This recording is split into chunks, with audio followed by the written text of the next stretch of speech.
undang-undang yang kita patuhi setiap hari itu sebenarnya dibuat oleh siapa? Apakah cuma DPR dan pemerintah aja? Atau kita sebagai masyarakat juga bisa ikut campur?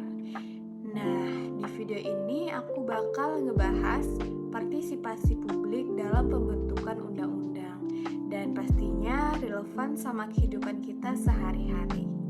Yuk kita bahas. Pertama, kita mulai dari pengertiannya dulu. Partisipasi publik itu artinya keterlibatan masyarakat dalam proses pembentukan undang-undang, mulai dari tahap perencanaan, pembahasan, sampai pengesahan.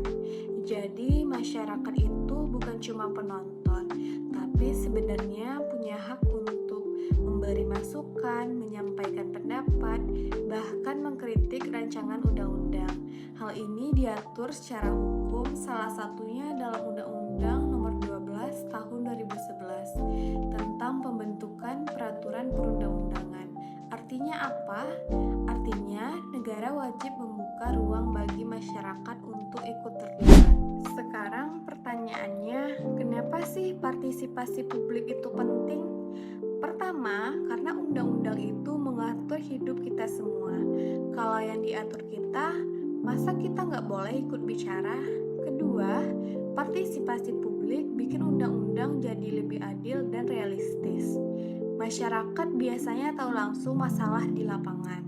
Sementara pembuat undang-undang kadang cuma lihat dari sisi teori atau kepentingan politik.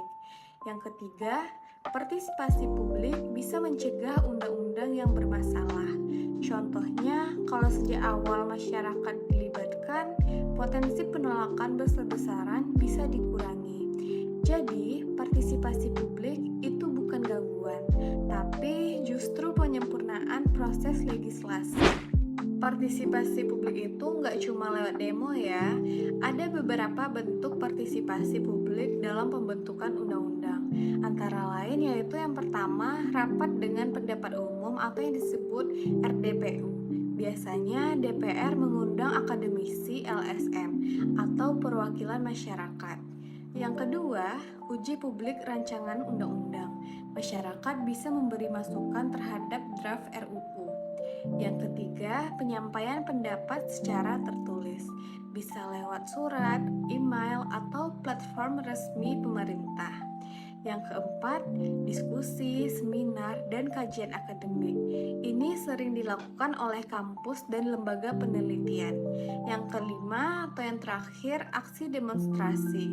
Selama dilakukan secara damai, ini juga bagian dari partisipasi publik.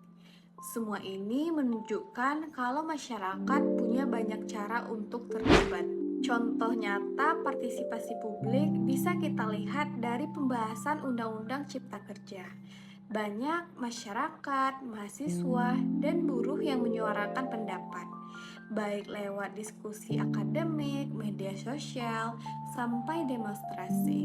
Walaupun hasilnya masih menuai pro dan kontra, kasus ini menunjukkan bahwa masyarakat tidak pasif dan sadar akan haknya.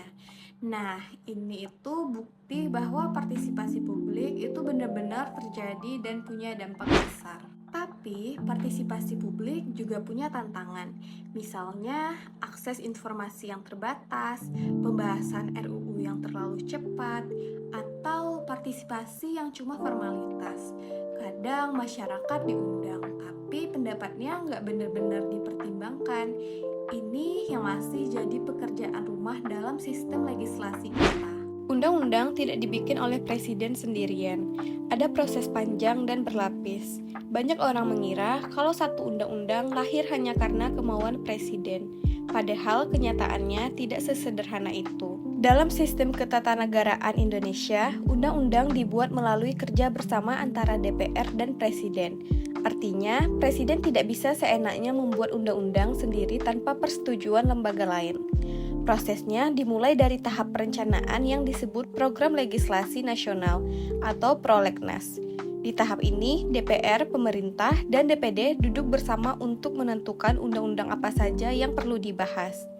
tidak semua usulan langsung disetujui, karena harus disesuaikan dengan kebutuhan negara dan masyarakat. Setelah itu, masuk ke tahap penyusunan rancangan undang-undang atau RUU.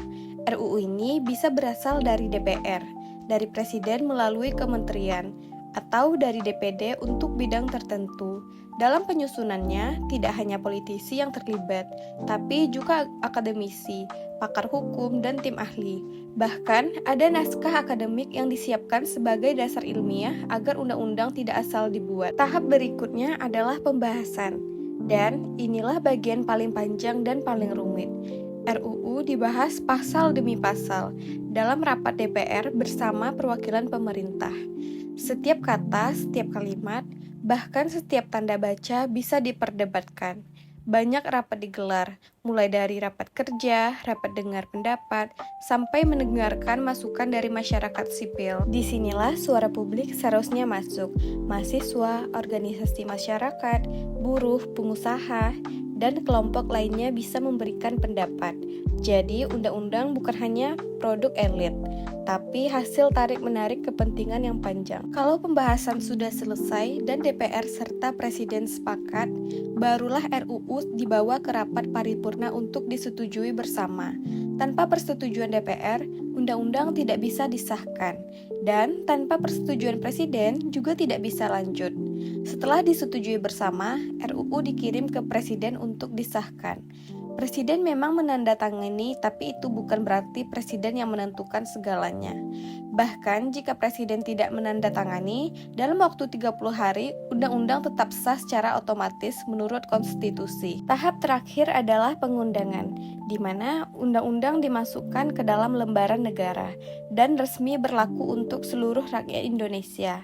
Setelah itu, barulah dibuat aturan turunan seperti peraturan pemerintah dan peraturan presiden untuk menjalankannya.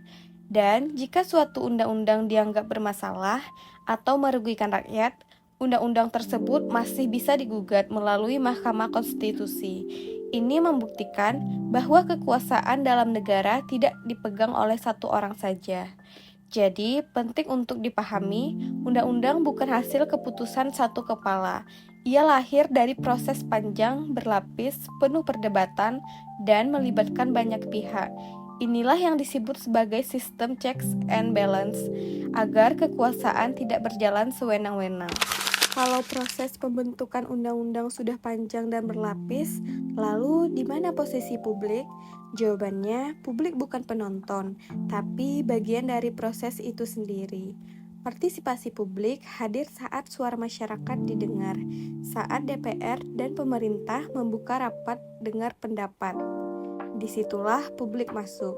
Akademisi, buruh, mahasiswa, petani, pengusaha, hingga organisasi masyarakat sipil menyampaikan pandangan mereka, bukan sekedar formalitas, tapi sebagai bahan pertimbangan isi undang-undang.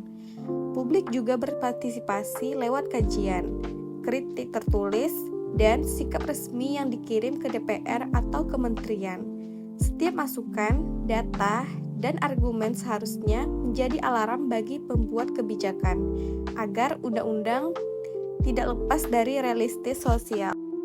Di luar ruang rapat, partisipasi publik juga muncul lewat diskusi publik, petisi, kampanye, dan aksi damai. Ini bukan gangguan demokrasi, tapi justru bentuk kontrol rakyat. Tekanan publik adalah pengingat bahwa undang-undang dibuat untuk rakyat, bukan hanya untuk elit. Dan bahkan ketika undang-undang sudah disahkan, suara publik belum berhenti. Masyarakat masih punya ruang untuk menggugat, menguji, dan mengoreksi melalui jalur konstitusional. Ini menegaskan bahwa kekuasaan hukum tidak kebal dari kritik. Jadi, partisipasi publik itu bukan soal duduk di kursi DPR. Partisipasi publik adalah ketika suara rakyat memengaruhi arah kebijakan. Partisipasi publik dalam pembentukan undang-undang itu sangat penting, bukan cuma sebagai hak masyarakat, tapi juga sebagai cara agar undang-undang yang dibuat itu menjadi lebih adil, lebih berkualitas, dan benar-benar sesuai dengan kebutuhan rakyat. Jadi, mulai sekarang, kalau ada pembahasan undang-undang, kita jangan cuma bilang, ya udahlah, karena suara kita itu sebenarnya berarti. Baiklah, sekian video dari saya. Terima kasih sudah menonton dan semoga bermanfaat.